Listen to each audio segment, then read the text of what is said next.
Smart Viewers, terima kasih Anda masih setia bersama kami. Ya, kita lanjut lagi ya, Mbak Cika dan Pak Andi. Ya Mbak Cika, aku mau nanya sama Mbak Cika dulu nih. Bagaimana sih Pandi ini mensosialisasikan supaya ke masyarakat Indonesianya sendiri nih? Bagaimana nih? Ke masyarakat Indonesia sendiri. Kalau dari kami, kita mensosialisasikannya itu dengan berbagai macam cara. Baik dari media sosial ataupun kami juga ikut terjun langsung untuk mensosialisasikan domain.id itu ke kota-kota, ke komunitas, ke masyarakat, intinya langsung terjun. Nah ini dari tahun 2014 sampai 2018 nih Mbak Cika, udah ada belum sih Mbak perubahan-perubahan yang terlihat yang signifikan terhadap penggunaan .id ini sendiri Mbak? Perubahannya kalau dilihat sangat signifikan. Sangat signifikan. Perubahannya itu bisa dilihat dari penggunanya, jumlah penggunanya. Kita tiap tahun bisa dilihat juga di websitenya Pandi, itu meningkatnya sangat signifikan. Tapi apa sih Mbak, mungkin masih ada orang-orang yang belum menggunakan .id nih. Kalau menurut Mbak Cika sendiri, apa sih yang membuat mereka belum mau menggunakan .id? Mungkin saya bisa bantu menjelaskan ya. Jadi pertama ini kan masalah branding ya. Iya. Jadi tadi domain itu selain alamat juga seperti branding, seperti merek gitu ya. Nah ketika sebuah perusahaan sudah mempromosikan sebuah alamatnya, brandnya di internet, itu memang agak sulit, butuh effort yang besar untuk kalau dia berubah alamat. Seperti dia harus ganti yang simpel ya, dia harus ganti kop surat, dia harus ganti kartu nama, dan dia harus mulai menyampaikan lagi ke publik, sekarang kami bukan di ini loh, tapi kami di sini. Nah, hal seperti itu harus dilakukan. Nah, itu adalah biaya yang kami maklumi gitu ya. Namun sebagai Indonesia sebagai alamat yang tadi yang saya bilang keren tadi, bagus juga kalau dia bisa punya domain.id karena peluang namanya bisa lebih pendek kalau ketika dia domain.id karena masih banyak yang kosong-kosong tadi. Ya, ini kita mungkin mau bertanya mengenai bagaimana cara menggunakan domain.id ini, bagaimana cara pendaftaran domain.id ini sendiri. Kalau cara pendaftarannya ya bisa langsung ke registrar kami. Bisa dilihat juga di website kami. Lalu kalau untuk domain premium itu baru khusus daftarnya langsung kepada kami. Gitu. Iya. Nah ini berarti ada domain premium, ada domain reguler. Gitu. Iya betul. Iya mungkin bisa diceritain sedikit bedanya domain premium dan reguler ini apa Mbak Cika? Kalau untuk domain premium itu bedanya dia 2-4 karakter. Nah di atas 4 karakter, 5 karakter ke atas itu termasuknya reguler. Gitu. Tentunya domain premium sendiri juga memang harganya berbeda ya, tapi kan dia juga menjadi identitas yang mudah diingat oleh masyarakat gitu. Berarti keuntungan untuk menggunakan domain premium ini sendiri apa sebenarnya Mbak? Keuntungannya ya itu tadi salah satunya dia mudah diingat pastinya ya, karena dia sangat singkat gitu. Keuntungan lainnya coba Bapak bisa. Ya seperti tadi, seperti misalnya kayak mengingat jd.id misalnya, itu mudah karena dua karakter ketimbang dia mesti menulis nama panjangnya gitu ya, ot.id dan timbang mesti menulis orang tua.id. Tentunya lebih mudah diingat gitu. Sebagai alamat kalau dia mudah diingat, tentunya mudah ditemukan di internet, orang ngetiknya juga cepat. Ya orang akan lebih gampang ya untuk mengingat yang pendek-pendek daripada yang panjang gitu ya Pak. Oke, selanjutnya dalam pendaftaran nama domain tuh ada nggak tips dari Pandi sendiri ini bagaimana? Saya coba ya bantu jelasinnya. Kalau tipsnya pertama harus tadi saya pertama itu mudah diingat orang, gitu ya. Yang kedua jangan sampai orang salah ketik misalnya typo ya, hindari typo. Contohnya apa ya, mengatakan B atau P itu kan kadang-kadang ketika kita menyebutkan di telepon apa sih domainnya Topi gitu agak sulit ya. Jadi hindari menggunakan bahasa-bahasa atau yang mungkin kedengarannya sound like-nya mirip gitu ya, mirip. Dan umumnya mereka bermain di 2 kata. Contoh, Facebook 2 kata, Google 2 kata, kan gitu ya. Twitter 2 kata. Jadi usahakan 2 kata atau lebih kecil gitu ya, maksimal 3 kata lah gitu ya, kayak Traveloka contoh, Traveloka 4 kata ya. Jadi semakin singkat, baik singkat dalam penulisan maupun singkat dalam penyebutan, itu juga sangat berpengaruh supaya orang mudah mengingat domain-domain yang kita pilih gitu. Iya, berarti memang dari penyingkatan kata itu supaya biar lebih mudah lagi. Intinya itu, mudah diingat. Mudah diingat ya. Iya. Iya Pak, di sini kan dikatakan bahwa registrasi nama domain itu penyelenggara yang bertanggung jawab dalam melakukan pengelolaan, pengoperasian dan lain-lain. Penyelenggaraan sistem elektronik nama domain mungkin bisa dijelasin dengan contoh konkretnya ini sebenarnya seperti contoh apa? Contoh konkretnya begini.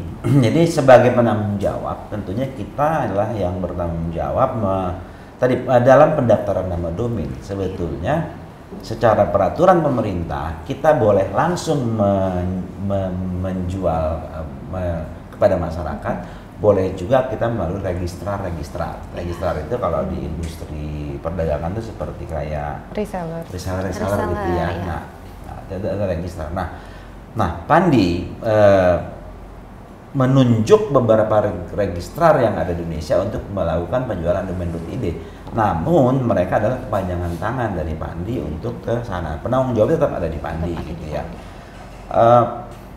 Yang kedua juga, kita juga bertanggung jawab terhadap kalau misalnya ada domain-domain yang digunakan untuk hal-hal yang melanggar hukum. Misalnya ada domain-domain yang digunakan untuk judi, kemudian eksploitasi seksual, perdagangan obat-obat terlarang. Nah, ketika ada permintaan dari pemerintah atau lembaga-lembaga yang ditunjuk secara undang-undang untuk mengawasi hal tersebut, kita punya kemampuan untuk mensuspend domain tersebut. Apa itu suspend? Suspend itu kita matikan supaya domainnya itu tidak bisa diakses lagi oleh orang untuk menghindari korban-korban yang semakin banyak. Nah, gitu. Termasuk kita juga bertanggung jawab dalam PP 82 itu diberi tanggung jawab untuk menyelesaikan perselisihan nama domain. Nah, bedanya memang dengan IP. Kalau IP orang tidak berebut nomor IP karena tadi alamat tadi ya, tapi orang di sini bisa berebut nama domain. Contoh kayak misalnya garuda.id. Hanya ada satu garuda.id, tapi kan ada banyak perusahaan yang pakai nama Garuda. Garuda Indonesia, Kacang Garuda, dan banyak Garuda-Garuda lain yang kita tidak kenal. Semua mau garuda.id, kan gitu ya. Nah, sehingga kami juga berperan sebagai menyelesaikan perselisihan bila ada gitu ya. Bila ada perselisihan ya kami berfungsi untuk menyelesaikan perselisihan tersebut. Ya, berarti memang Pandi ini sebagai kepala ya Pak? Kepalanya sebagai kepala.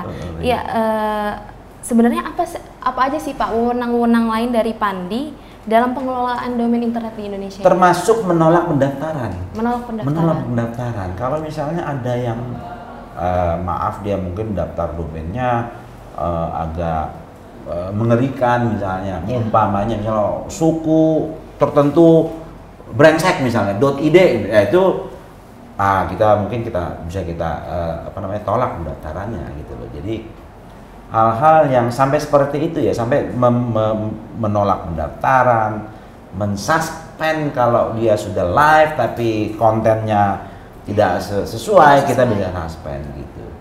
Baik terhadap pengguna yang dalam negeri maupun luar negeri gitu. Nah, pengguna luar negeri juga harus tunduk sama aturan yang ada di kita, karena domain.id itu kan basisnya Indonesia. Jadi yang berlaku adalah undang-undang dan peraturan yang berlaku di Indonesia. Kalau di Amerika misalnya judi boleh ya silahkan, tapi tidak boleh menggunakan domain.id. Kalau pakai domain.id ya nggak boleh ada judi. Gitu. Jadi mereka juga harus tunduk terhadap undang-undang dan peraturan yang berlaku di Indonesia. Berarti memang domain-domain yang menggunakan .id di luar negeri itu tetap mengikuti aturan yang ada di Indonesia. Ya. Harus ya. apakah Pandi ini cuman mengelola nama domain aja Pak? Atau mungkin ada yang lain? Bisa dijelasin Mbak sedikit? Cika mungkin bisa bantu jelasin ya, ada layanan-layanan kita yang lain ya? Iya, layanan lain. Selain kita juga mengelola nama domainnya, tentunya kita juga ada produk yang memang kita peruntukkan untuk masyarakat Indonesia. Nah, itu kita punya 3 produk. Ada UID, SID, dan MyID. Apa itu? Nah, kalau UID itu sendiri itu adalah bentuk revolusi identitas digital yang kita ciptakan untuk masyarakat Indonesia. Jadi kalau misalnya yang biasa kita tahu single sign on itu bisa lewat Google lah ya. Nah, ini kalau dari Indonesia, produk asli Indonesia, kita bisa menggunakan UID. UID itu sendiri terintegrasi dengan Dukcapil. Jadi kita nggak perlu tulis nama atau alamat, itu kita cukup masukkan NIK. Nah, sudah terbaca semuanya dan kita bisa langsung gunakan UID tersebut. Yang UID tersebut juga bisa digunakan untuk sign in SID, MyID, dan MeToo. Nah, gitu. Ada 3. Iya, ini ada kabar nih katanya Mbak Cika kalau domain.id ini mahal dan ribet untuk digunain. Bagaimana nih kebijakan dari pihaknya mungkin? Silahkan Bapak. terhadap penentuan harga mungkin gitu Pak. Itu mahal dan ribet itu masa lalu. Oh gitu. Itu hoax. Itu hoax. Ya. Jadi domain.id itu sekarang murah dan bahkan tidak ribet. Jadi orang tinggal daftar di register, dia ketik nama domain yang dia mau. Kemudian begitu nama domain yang dia mau belum ada yang pakai, dia tinggal bayar, dia langsung bisa up. Gitu. Nggak ribet, nggak pakai ribet. Harga murah. Sekarang harga kita itu kan ke masyarakat memang 250.000. Tahun ini 3 bulan ini kita diskon nih. Ya, kita diskon pendaftarannya jadi 150.000 aja. Kemudian pada event-event tertentu kita sering mengadakan flash sales. Flash sales itu apa? Misalnya kayak Hari Kemerdekaan Indonesia, kita bisa jual cuma 10%. 10% itu berapa? 15.000. Itu baru kemarin juga pas Valentine. Valentine juga kita kasih 10%. Orang cuma bayar 15.000 bisa dapat domain.id gitu. Bayangin. Jadi murah dan mahal dan ribet itu hoax ya. Itu masa lalu ya. Masih dibilang mahal juga, udah 15.000. Kita punya yang namanya web ID. Nah, web ID itu nggak sampai 10.000 udah punya domain web ID gitu. Jadi murah kan? Habis ini kita bakal ngobrol-ngobrol lebih banyak lagi nih soal Pandi ya. Smart Viewers jangan kemana-mana, tetap bersama kami.